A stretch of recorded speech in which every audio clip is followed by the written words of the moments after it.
Hello everyone, welcome to our YouTube channel. आज का topic हमारा बेस्ड रहेगा सिमलीपाल बायोस्फीयर रिजर्व पे। ये एक इम्पॉर्टेंट टॉपिक है। अगर आप प्रीलिम्स को देखें तो यहाँ से फैक्चुअल डेटा बन सकता है। ऑन दी अदर हैंड अगर हम मेंस को देखें तो यहाँ पर biosphere reserve as a concept को पूछा जा सकता है। तो आप क्या कर सकते हैं, सिमलीपाल बायोस्फीयर रिजर्व को सब्सटैंशिएट कर सकते हैं, वहां पर एग्जाम्पल दे सकते हैं। Right, so let's start the topic. हम स्टार्ट करेंगे कि why was it in news, उसके बाद biosphere reserve as a concept को समझेंगे और उसके बाद हम यहाँ का कुछ फैक्चुअल डेटा देखेंगे जो कि आपके प्रीलिम्स के लिए इंपॉर्टेंट हो जाता है। Let's start the topic. तो स्टार्ट करेंगे why was it in news. अब देखिए, the forest administration and the SHGs have started an awareness campaign to manage fires in the Simlipal Biosphere Reserve। अब देखिए, रिसेंटली ये काफी न्यूज में रह चुका है कि सिमलीपाल बायोस्फीयर रिजर्व में काफी भयानक आपको फॉरेस्ट फायर्स देखने को मिली थी।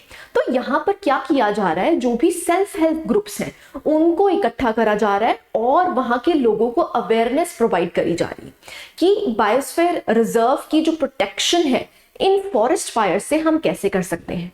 तो यहाँ पर टॉपिक क्या इंपॉर्टेंट हो जाता है कि अगर हमें बायोस्फीयर रिजर्व्स को बचाना है, कंजर्व करना है, तो कम्युनिटी पार्टिसिपेशन काफी ज्यादा इंपॉर्टेंट हो जाती है। Until and unless community participation नहीं है तब तक हम बायोस्फीयर रिजर्व को मैनेज प्रॉपरली नहीं कर पाएंगे। ठीक है जी। सो अब हम समझते हैं biosphere reserve as a concept को। बायोस्फीयर रिजर्व होता ही क्या है और इसके डिफरेंट क्राइटेरियाज क्या हैं। अब देखिए, बायोस्फीयर रिजर्व को अगर हम डिफाइन करने की कोशिश करते हैं, so these are areas of terrestrial and coastal ecosystems promoting solutions to reconcile the conservation of biodiversity with the sustainable use। अब देखिए, यहां पर दो कीवर्ड्स यूज हो रहे हैं, एक तो है बायोडाइवर्सिटी और दूसरा किसको कंजर्व करना है, हमें सस्टेनेबल यूज करना है। अब देखिए, biosphere as a concept evolve कैसे हुआ था, क्योंकि हमें पता है हमेशा एनवायरनमेंट और डेवलपमेंट में आपको दोनों में कंपटीशन देखने को मिलता है। अगर डेवलपमेंट होगी तो एनवायरनमेंट डैमेज होगा, अगर हम एनवायरनमेंट को बचाने के लिए सोचेंगे तो जो डेवलपमेंट प्रोग्रेशन है वो हमारा रुक जाएगा। ठीक है, सो यहाँ पर आपको एनवायरनमेंट वर्सेस डेवलपमेंट देखने को मिलेगा। अब बायोस्फीयर रिजर्व का कॉन्सेप्ट वहीं से निकला है कि हमें तो डेवलपमेंट करनी ही करनी है, लेकिन साइड बाय साइड हम एनवायरनमेंट को भी मैनेज करना चाहते हैं। तो हम क्या चाहते हैं, जितने भी रिसोर्सेज हैं उनका सस्टेनेबल यूज कर पाए। तो बायोस्फीयर रिजर्व का कॉन्सेप्ट ही ये है कि जहां पर हम डेवलपमेंट तो करना ही चाहते हैं, लेकिन साइड बाय साइड हम एनवायरनमेंट को भी कंजर्व करना चाहते हैं। राइट, सो यहां पर वही बोला गया है, हम कंजर्वेशन चाहते हैं बायोडाइवर्सिटी की, लेकिन हम साइड बाय साइड क्या चाहते हैं, उनका सस्टेनेबल यूज भी कर पाए। ठीक है जी। सो बायोस्फीयर रिजर्व को हम तीन कैटेगरीज में डिवाइड कर देते हैं। सबसे इनर जोन कहलाता है दी कोर जोन, उसके आउटर जोन होता है दी बफर जोन और आउटर मोस्ट जोन होता है that is the transition zone. अब देखिए, जो कोर जोन होता है जनरली या तो वो नेशनल पार्क होता है या फिर वो वाइल्ड लाइफ सैंक्चुरी होता है, दोनों में से कोई भी हो सकता है। उस एरिया को कहा जाता है कोर एरिया। अब देखिए, कोर एरिया में एज सच आपको कोई भी ह्यूमन एक्टिविटी नहीं दिखेगी, मतलब ह्यूमन एक्टिविटी प्रोहिबिटेड है।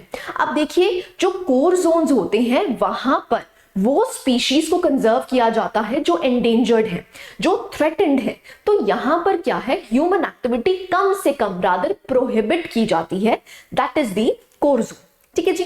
नेक्स्ट आता है, एक ट्रांजिशन एरिया बनाया जाता है जिसको बोला जाता है बफर जोन। अब देखिए, बफर जोन का मतलब क्या होता है कि आपको यहां पर ट्रांजिशन जोन में आपको ह्यूमन सेटलमेंट्स देखने को मिलेंगी। अब जो ह्यूमन सेटलमेंट्स अगर आपको देखने को मिल रही हैं तो वो एकदम से इंपैक्ट कोर जोन को ना करें, इसीलिए एक बफर जोन बनाया जाता है जहां पर टूरिज्म, ग्रेजिंग ऑफ एनिमल्स की परमिशन दी जाती है। तो यहां पर as such human activity prohibited नहीं रहती, फुली प्रोहिबिटेड नहीं रहती। ऑन द अदर हैंड एक और एरिया में डिवाइड किया जाता है that is known as the transition zone. ये ट्रांजिशन जोन में आपको ह्यूमन सेटलमेंट्स भी देखने को मिलेंगी। तो हम कह सकते हैं यहां पर बैलेंस मेंटेन किया जा रहा है ह्यूमन सेटलमेंट में और कंजर्वेशन ऑफ बायोडाइवर्सिटी में। तो यहां पर कोर एजेंडा ही क्या है कि ह्यूमन सेटलमेंट्स को डिस्टर्ब किए बिना, क्योंकि जो ह्यूमन सेटलमेंट्स हैं वो डायरेक्टली या फिर इनडायरेक्टली किस पे डिपेंडेंट होंगी, इन फॉरेस्ट के रिसोर्सेज पे डिपेंडेंट होंगी।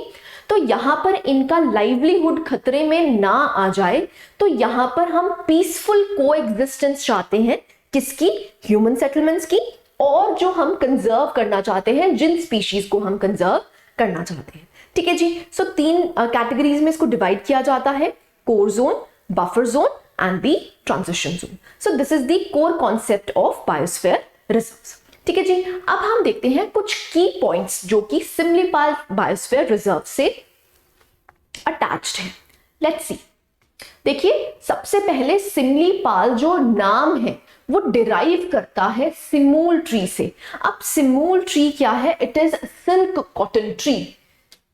This is what you need to remember. यहां से प्रीलिम्स का क्वेश्चन बन सकता है कि सिमलीपाल अपना नाम कहां से डिराइव करता है। देखिए, सबसे पहले इसको फॉर्मली डेजिग्नेट किया था a tiger reserve in 1956 and was brought under the Project Tiger in 1973। अब देखिए, प्रोजेक्ट टाइगर को लॉन्च किया गया था 1973 में, तो यहां पर टाइगर कंजर्वेशन की बात की गई थी। प्रोजेक्ट टाइगर के तहत इसको टाइगर रिजर्व बनाया गया था। ठीक है जी। नेक्स्ट देखते हैं। It was declared a biosphere reserve by the government of India in June 1994। 1994 में इसको बायोस्फीयर रिजर्व का टैग दे दिया गया था। जब बायोस्फीयर रिजर्व का टैग दे दिया जाता है तो इसका मतलब क्या है कि हम पीसफुल कोएग्जिस्टेंस चाहते हैं, किसकी, ह्यूमन सेटलमेंट्स की, on the other hand to conserve the biodiversity. ठीक है जी।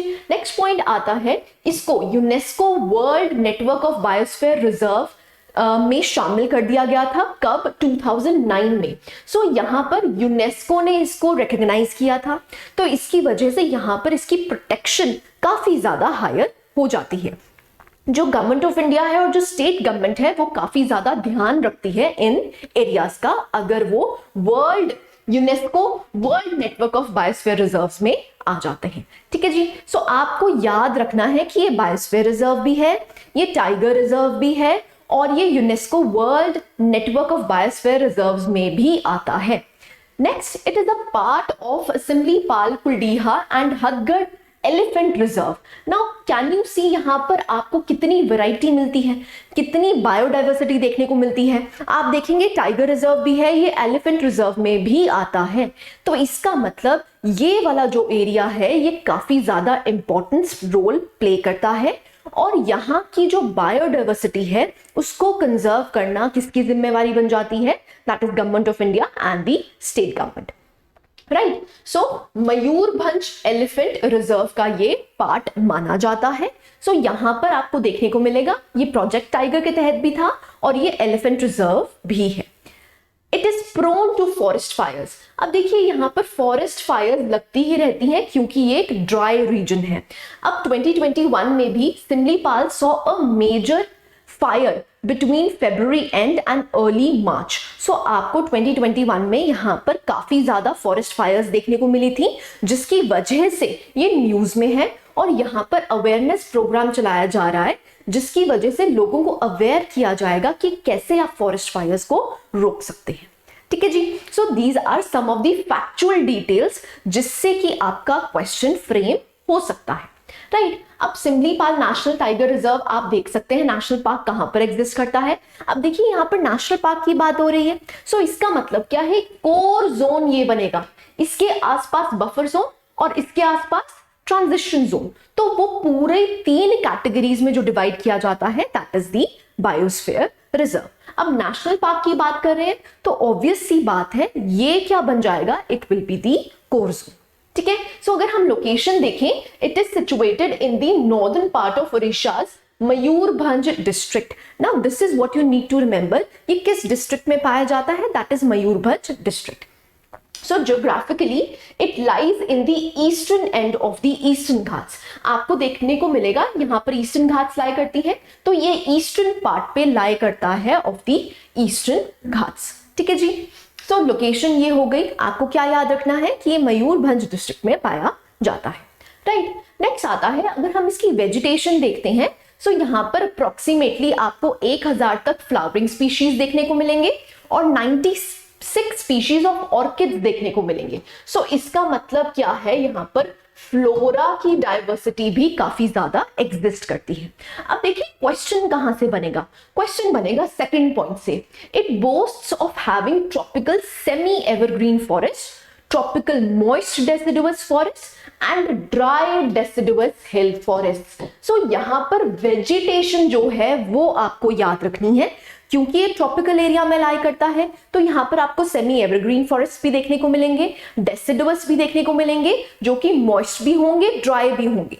अब जो ड्राई डेसिडुअस फॉरेस्ट होते हैं वहीं पर आग लगने की संभावना होती है, तो यहां पर जो ड्राई डेसिडुअस वाला एरिया है वहां पर आपको फॉरेस्ट फायर्स देखने को मिलती है। ठीक है जी, सो वेजिटेशन याद रखनी है। अब देखिए ट्राइब्स पे भी एक्सप्लिसिट क्वेश्चन बन सकता है, तो यहाँ की 2 ट्राइब्स काफी ज्यादा फेमस है, एक एरेंगा खड़ियास और एक मनकीड़ियास। ये जो हैं ये दोनों ही इनहैबिट करते हैं रिजर्व के फॉरेस्ट में और ये प्रैक्टिस करते हैं ट्रेडिशनल एग्रीकल्चरल एक्टिविटीज। अब ट्रेडिशनल एग्रीकल्चरल एक्टिविटीज क्या है, that is shifting agriculture, right. So यहां पर आपको दोनों पता होने चाहिए, एरेंगा खड़ियास और मनकीड़ियास। ये दोनों ट्राइब्स आपको कहां पर देखने को मिलेंगी, ओडिशा में देखने को मिलेंगी, और ये जनरली रहती कहां है, जो सिमलीपाल का फॉरेस्ट रिजर्व एरिया है वहां पर ये सरवाइव करती है। ठीक है जी। नेक्स्ट वाइल्ड लाइफ अगर हम देखते हैं तो यहाँ पर ऑब्वियसली बात है, क्योंकि ये एक टाइगर रिजर्व है तो आपको टाइगर्स भी देखने को मिलेंगे, एलिफेंट रिजर्व है तो आपको एलिफेंट्स भी देखने को मिलेंगे, और भी आपको काफी ज्यादा यहाँ पर बायोडाइवर्सिटी देखने को मिलेगी। ठीक है जी। So these are the factual details which are related to the Similipal biosphere reserve. I hope I am clear, यहां तक आपको बात समझ आई होगी, राइट। नेक्स्ट चलते हैं, अब देखिए फॉरेस्ट फायर्स। अब जो कॉज क्या है इसके पीछे, अब देखिए जहां पर भी आपको ड्राई डेसिडुअस फॉरेस्ट देखने को मिलेंगे तो वहां पर काफी ज्यादा संभावना हो जाती है कि वहां पर फॉरेस्ट फायर्स लग सकते हैं। सो अगर हम फॉरेस्ट फायर्स की बात करते हैं तो 2 कैटेगरीज में हम इसको डिवाइड कर सकते हैं, या तो नेचुरल फॉरेस्ट फायर्स लगेंगे या फिर मैन मेड फॉरेस्ट फायर्स होंगे। अब देखिए जो नेचुरल फॉरेस्ट फायर्स हैं वो क्या है, वो या तो लाइटनिंग की वजह से होते हैं या फिर बहुत ज्यादा टेम्परेचर जब बढ़ जाता है जिसकी वजह से वहां पर क्या हो सकती हैं, फॉरेस्ट फायर्स लग सकती हैं। ऐसे ही अगर हम मैनमेड फैक्टर्स की बात करते हैं तो चाहे पोचिंग हो चाहे हंटिंग हो, जहां पर हम फॉरेस्ट के एक स्मॉल एरिया को डाइवर्ट करते हैं जिसकी वजह से वहां पर फॉरेस्ट फायर्स लग सकती हैं, राइट। तो शिफ्टिंग एग्रीकल्चर ऐसे ही होता है, स्लैश एंड बर्न, है ना, पहले आप स्लैश करते हैं फिर बर्न कर देते हैं। अब उस बर्न करने की वजह से क्या हो सकता है, फॉरेस्ट फायर्स लग सकती है, राइट। सो नेचुरल फैक्टर्स भी हो सकते हैं और मैनमेड फैक्टर्स भी हो सकते हैं जिसकी वजह से फॉरेस्ट फायर्स लगती हैं, right. So what are the major other protected areas located in Odisha? Again आप देखिए यहाँ पर हम क्योंकि होलिस्टिक कवरेज करते हैं तो यहाँ पर हम और क्वेश्चंस भी एक्सपेक्ट कर सकते हैं कि जहां पर पूछा जा सकता है कि ओडिशा में और कौन से इंपॉर्टेंट प्रोटेक्टेड एरियाज हैं। अब देखिए यहां पर आप पता कर सकते हैं, भितरकनिका नेशनल पार्क एग्जिस्ट करता है, गहीर माथा marine wild life sanctuary exist करती है, ऐसे ही चिलिका या फिर नालबान वाइल्ड लाइफ सैंक्चुरी एग्जिस्ट करती है। सिमलीपाल तो आप पढ़ चुके हैं, राइट। सो यहां पर आपको बहुत सी वाइल्ड लाइफ सैंक्चुरीज देखने को मिलेंगी, जैसे नंदनकनन, सतकोसिया, ये सारे क्या हैं, these are the protected areas. अब प्रोटेक्टेड एरियाज का मतलब क्या है, चाहे फिर वो वाइल्ड लाइफ सैंक्चुरी हो या फिर नेशनल पार्क हो या फिर आपको कोई और नेशनल पार्क देखने को मिले। सो यहां पर काफी सारी बायोडाइवर्सिटी एग्जिस्ट करती है, उस बायोडाइवर्सिटी की वजह से ही यहां पर आपको इतने सारे प्रोटेक्टेड एरियाज देखने को मिलेंगे। अब देखिए यहां पर क्वेश्चन फ्रेम हो सकता है कि ये जो वाइल्ड लाइफ सैंक्चुरीज हैं, नेशनल पार्क्स हैं, आपको कहां देखने को मिलेगा। So the answer would be Odisha. I hope I am clear, ठीक है जी। So this was the holistic coverage of Similipal biosphere reserve. I hope you like the lecture. Thank you very much.